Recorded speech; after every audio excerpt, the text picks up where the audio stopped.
The apostles didn't call themselves Christians. So, what did they call themselves? If you read through Paul's letters, the earliest documents in the entire New Testament written before the Gospels, and Paul doesn't call his audience Christians, he calls them saints. To the saints in Ephesus, to the saints in Corinth, to the saints in Christ Jesus at Philippi. He uses the word saints dozens of times across his letters. They also called themselves believers, disciples, brethren, and followers of the way. The phrase shows up 6 times in the book of Acts as their own self-identifier. In Acts chapter 24, verse 14, Paul uses it to describe himself directly. After the way which they call heresy, so worship I the God of my fathers. These were the terms that the early church chose, not Christian. The word Christian only appears 3 times in the entire New Testament. Acts chapter 11, verse 26 is the first, and it says that the disciples were called Christians by outsiders in Antioch. The Greek construction there is passive, meaning the name was applied to them by others, not adopted by themselves. Antioch was a major cosmopolitan city in Roman Syria.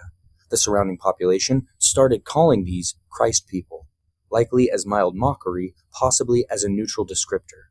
Either way, it's not what they called themselves. Acts chapter 24, verse 28 is King Agrippa, a Roman client king, not a believer, using the term to describe what Paul is trying to make him become. And 1 Peter chapter 4, verse 16, the only time a believer uses it self-referentially is specifically in the context of Roman persecution, suffering as a Christian because the Roman state is using that label as grounds for prosecution. The early church absorbed a term under duress, but it was never their chosen self-identification. And here's the irony that I want you to think about. The Church of Jesus Christ of Latter-day Saints calls its members Latter-day Saints. That's not a marketing decision. That's the actual New Testament vocabulary the apostles used for followers of Christ. Paul's word, used dozens of times. Saints is more biblically authentic as a self-identifier than Christians. So, the people using Christian as the litmus test for authentic Christianity are defending a term that the apostles barely used to exclude people who use the term that the apostles actually preferred. You genuinely can't make this up.